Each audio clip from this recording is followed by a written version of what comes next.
ወደ ሆስፒታል ይዘነው ስንሄድ በቃ እየሄድን እያለ እዛ ወንበሩ ላይ ዘንበል አለ ነው የሚለው። ይህ በጭራሽ ያልተጠበቀ መላውን የኢትዮጵያ የጥበብ አፍቃሪ ያናወጠ ድንገተኛ መርዶ ነው። ሰኔ 8 ቀን 2018 ዓ.ም የኢትዮጵያ ሙዚቃ ሌላ አንድ ታላቅ ምሰሶን አጥቷል። የአገረሰብ ዜማዎችን በጉሮሮ እያስማማ የባህል ጋሻ ሆኖ ለዘመናት የዘለቀው ድምፃዊ ሰማሃይ በለው በተለምዶ አጠራሩ ሰሜ ባላገሩ ዛሬ ዳግም ላይ ሰማን የዘላለም እንቅልፉን ተኝቷል። የሚገርመውና መርዶውን ይበልጥ መርዶ ያደረገው አርቲስቱ ታሞ እንደነበር እንኳን ሳይሰማ ድንገት የሞቱ ዜና ብቻ ለህዝብ ጆሮ መድረሱ ነው። ሞት የማይቀረው የሰው ልጅ ዕጣ ፈንታ የፍጡራን ሁሉ ማጠቃለያ መንገድ መሆኑ ባያጠራጥርም እንደሰማኝ ያሉ የህዝብ የልብ ትርታ የሆኑ ሰዎችን ድንገት ማጣት ግን አዘኑን እጅግ መራራ ያደርገዋል።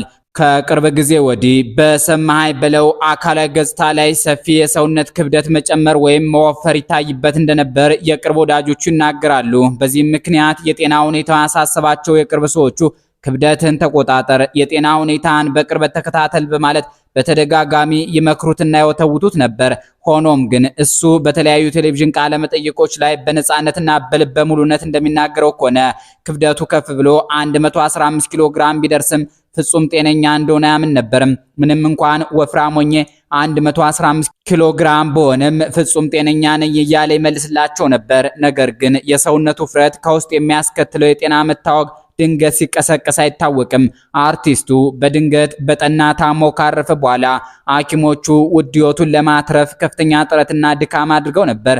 ሌሊቱን ሙሉ በሕክምናው ዓለም የሚቻለውን ሁሉ ሲያደርጉ ቢቆዩም በመጨረሻ ግን ጥረታቸው ሁሉ ሳይሳካ ቀርቶ ታላቅ የጥበብ ሰው ሕይወቱ ሊያልፍ ችሏል።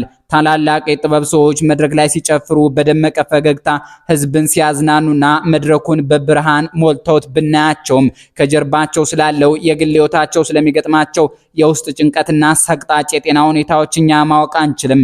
በሰማሃይ በለው ላይ የገጠመውን በትክክል ይሄ እውነታ ነበር። መድረክ ላይ ያየነው ብርቱ ሰው በስተጀርባ ግን የህይወቱ ክር ልትበጠስ የምትገተር ነበረች። ሰማሃይ በለው በመድረክ ላይ ብቻ ሳይሆን በቤት ውስጥ የተባረከና የሞላለት አባት ነበር። ሰሜ ባላገሩ የአራት ልጆች አባት የነበረ ሲሆን የልጅ ልጆችንም ለማየት በቅቶ የአራት ልጆች አያት ሆኖ ነበር። ሰሜ ባላገሩ እንደ ባላገር ተጫዋች ነበር። ስለ አካላዊ ውፍረቱ በአንድ ወቅት በአባይ ቴሌቪዥን ፕሮግራም ላይ ቀርቦ ማብራሪያ ሰጥቶ ነበር። በወቅቱ ጋዜጠኛው ስለ ውፍረቱ ላነሳለት ጥያቄ ሲመልስ አንደኛ ነገር ስንፍናዬ ነው፣ አካላዊ እንቅስቃሴ ስፖርት አዘውትሬ ያለማድረጌ ነው ብሎ የራሱን ክፍተት በቅንነት ያመነ ሲሆን በሁለተኛ ደረጃ ደግሞ ውፍረቱ የዘር ነው በማለት በቤተሰቦቹ በኩል የሚወርድ የተፈጥሮ አካላዊ ቅርጽ መሆኑን ገልጦ ነበር። ይህ ድንቅ አርቲስት በሙዚቃው ዓለም ውስጥ ሲያልፍ ሁለት ትልልቅ ሙሉ አልበሞችና በርካታ ተወዳጅ ነጠላ ዜማዎችን ለሕዝብ አበርክቷል። በተለይም ከሌላው ታላቅ የባህል ድምፃዊ ከይሁኔ በላይ ጋር በመሆን ካንቱ የዋ ስራቸው ጀምሮ በርካታ የማይረሱ የትውልድ አሻራ ያረፈባቸው ስራዎች ለሕዝብ አድርሰዋል። ከሰይፉ ፋንታውን ጋር በነበረው የአንድ ወቅት ታዋቂ ቃለ መጠይቅ ላይ ሰማሃኝ ስለ ጥበብ ጉዞውና ስላተረፈው ትልቅ ትርፍ ሲናገር መቼም የማልረሳው በሙዚቃ ህይወቴ ውስጥ ያገኘው ትልቅ ነገር ቢኖር የሕዝብን ፍቅር ነው ብሎ ነበር። የሕዝብ ፍቅር ምን ያህል በተግባር እንደሚገለጽ ሲያስረዳም አንድ ቀን ወደ ካፌ ጎራ ብለህ የሆነ ነገር አዘዘህ ትመገባለህ። ከቆይታ በኋላ አስተናጋጁን ጠርተህ ሂሳብ ስንት ነው ስትል እንኳ ማን እንደከፈለልህ ሳታውቀው ተከፍሏል ትባላለህ። ማየት የምትፈልገው ህዝብ አንተም ባይኑ ሳይሆን በልቡ ነው የሚያይህ ብሎ ነበር። ሰማሃኝ እንዳለው የአርቲስት ትልቁ ሀብቱ ይኸው የህዝብ ፍቅር ነው። ገንዘብ አልቆ ንብረት ጠፍቶ ታዋቂነት አልፎ እንኳ ይሄ የህዝብ እውነተኛ ፍቅር ግን ከመቃብር በላይ ይዘልቃል።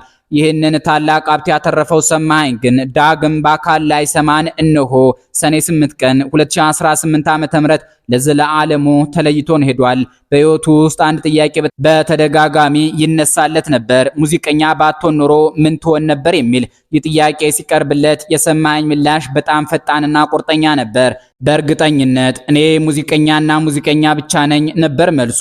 እርሱ የተፈጠረው ለጥበብ መሆኑን ያውቅ ነበር። በመሆኑም በህይወቱ ተሳክቶለት ሙዚቃን በሚገባ ኖሯት ያለፈ እድለኛ ሰው ነው። ሆኖም ግን ከተፈጥሯዊው የሙዚቃ ጥሪ ውጭ ያለውን አማራጭ ሲያስብ ደግሞ የገጠር ህይወትንና የትውልድ አረጉን አይዘነጋም ነበር። ምናልባት ሙዚቃ ባይሳካ ግን አባቴ ጎንደር አካባቢ ያርስ ስለነበር እኔም ወደ እርሻ ልገባ እችል ነበር የሚለውን እውነታ በኩራት ነግሮን አልፏል። የሙዚቃ ህይወቱን በ14 ዓመቱ ባህር ዳር ቀበሌ 3 ሰርጸ ድንግል ትምህርት ቤት ጀርባ ከሚገኘው ያዳጊ ህፃናት ጀምሯል። ከዚያም ኢትዮጵያ ወጣቶች ማህበር ወይም ኢዮማ ያለ ህዳር 11 ቀን 1978 ዓ.ም ኮከብ ድምፃዊ በመሆን ግሽ አባይ ኪነት ቡድንን መቀላቀሉን በአባይ ቴሌቪዥን ላይ በነበረው ቃለ መጠይቁ ተናግሯል። ግሽ አባይ ውስጥ ከነይሁኔ በላይና ሌሎች ጋር የነበራቸው ጥምረት አይረሴ ነው። ከዚያ በኋላ ግን ጥበቡ እያደገ ስሙ እየገነነ በመምጣቱ በተለያዩ የዓለም ሀገራት በመዞር ኢትዮጵያን በባህል ቀለሟ በዜማዋና በውዝዋዜዋ ሲያስተዋውቅ የኖረ የባህል አምባሳደር ነበር።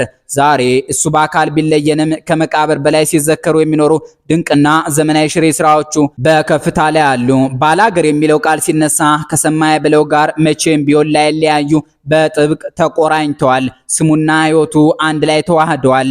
በአንድ ወቅት በአንድ መኖሪያ ቤት ውስጥ በቤት ሰራተኝነት ስታገለግል የነበረች አንዲት ልጃገረድ ወደ መጣችበት ገጠራማ ቀይዋ ለመመለስ ታስባለች። ወደ አገሯ ከመሄዷ በፊት ግን ለቤተሰቦቿና ለራሷ የሚሆን የሙዚቃ ካሴት ለመግዛት ትፈልግና አዲስ አበባ ወደሚገኙ የካሴት መሸጫ መደብሮች ጎራ ትላለች። መግዛት የፈለገችው የሰማኸኝ በለውን ታዋቂ ካሴት ነበር። ሆኖም ግን በትክክል የሰማኸኝ በለው ስሙ ጠፋባት። እርግጠኛ ባለመሆን ስሜት ውስጥ ሆና ለካሴት ሻጮቹ የተሰማ በላይን ካሴት ስጡኝ አለች። ካሴት ሻጮቹ ግራ ተጋቡ። ምክንያቱም በወቅቱ በሙዚቃው ዓለም ተሰማ በላይ የሚባል ዘፋኝ ጨርሶ አያውቁም ነበር። ከዚያም ልጅቷን የት ሀገር ነው የምትሄጂው ይሏታል። እሷም ስታስረዳ የሚሄድበትም ይታወቃል፣ ገጠር ከባላገሩ ሀገር ነው ስትል መለሰችላቸው።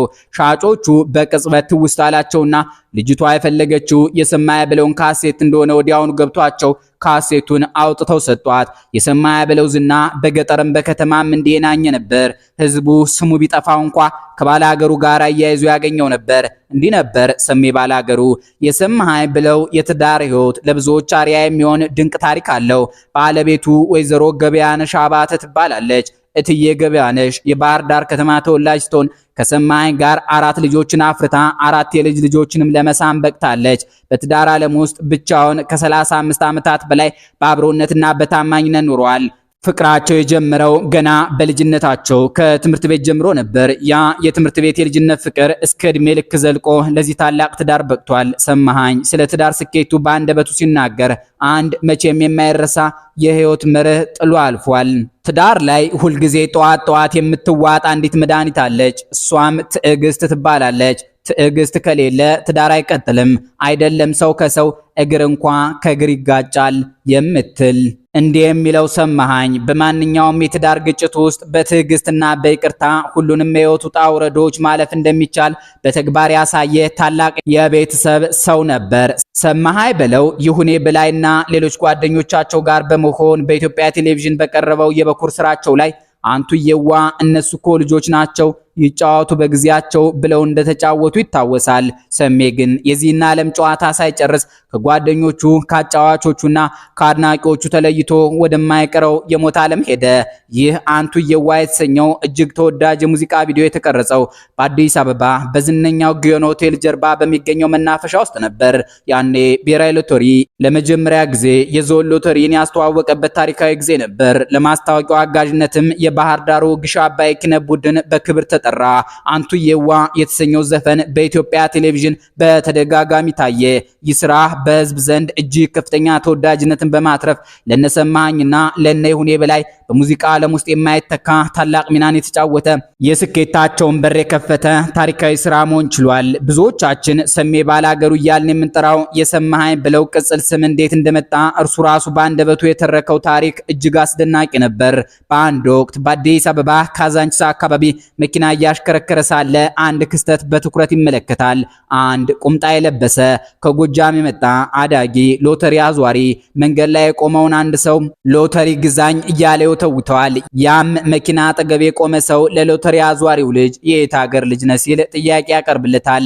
ባለ ቁምጣው ሎተሪ አዟሪ ልጅም ፈጠን ይልና ከሎተሪው እንጂ ከሀገሬ ምን አለ ሲል ይመልስለታል።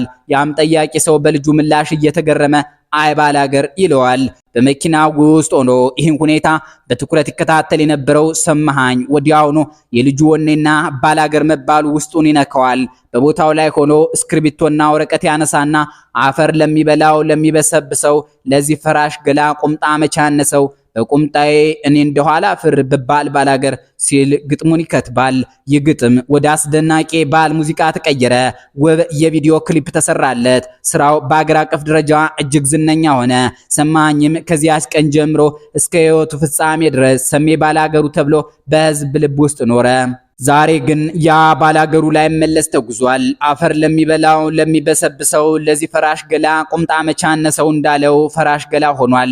ደቦት እንስራ እያለ ባህላችንን፣ ማንነታችንን፣ የገጠሩ ውበታችንን፣ ልጅነታችንን፣ ወጣትነታችንን፣ ሰውነታችንን ከፍ አድርጎ ያሰማን ሰማኸኝ ዛሬ ላይሰማን ሄዷል። በስራዎቹ ላይ ኧረ ምኑን ሰጠሽ እያለ ይጠይቅ ነበር። ዛሬ ግን ቤተሰቦቹ፣ ወዳጆቹና መላው አድናቂዎቹ በሐዘን ተውጠው ኧረ ምኑን ሰጠን እንዲህ በጊዜ መለየትን ማን በነገረን እያሉ በልቅሶ እየጠየቁ ነው። ታሪክ አስተዋሹ ሰማኸኝ ዛሬ እሱን ዳግም እንዳንረሳው ራሱ ትልቅ ታሪክ ሆኖ አልፏል።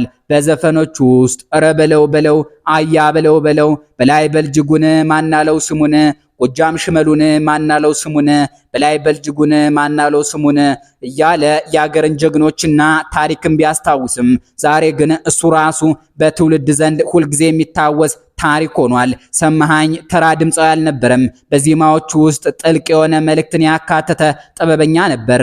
ለዚህም ማረጋገጫው በዘፈኑ ውስጥ የበላይን ሱሪ ሰፊ አበላሽቶበት የማንም ሰላቶ ጉልበቱን አየበት እያለ በውስጡ ጥልቅ አገራዊና ታሪካዊ ቅኔን የተቀኘበት ስልቱ ነበር። በዚሁ ስራው ላይ ኧረ በላይ በላይ ና ወንዱ አላስኬደኝ አለ ሽፍታው በመንገዱ ብሎ የነበረው ሰማኸኝ ዛሬ ግን እርሱ በሞት መንገድ ሲጓዝ አድናቂዎቹ በለቅሶ ድምፅ ኧረ ሰሜ ናልኝ ባላገሩ ሞትህን አናምንም ውሸት ነው ነገሩ ይሉት ነገር ሆኗል። የሞት መንገድ አንድ ጊዜ ነውና። በሕይወት ዘመኑ የሰዎችን ልብ በፍቅር ለመሰብሰብ የጣረው ሰማኸኝ በአንድ ወቅት እንዲህ ብሎ አዝምሮ ነበር። ቆንጆና ኮበሌ እየተጠራራ የሰበሰብንበት የፍቅር አዝመራ።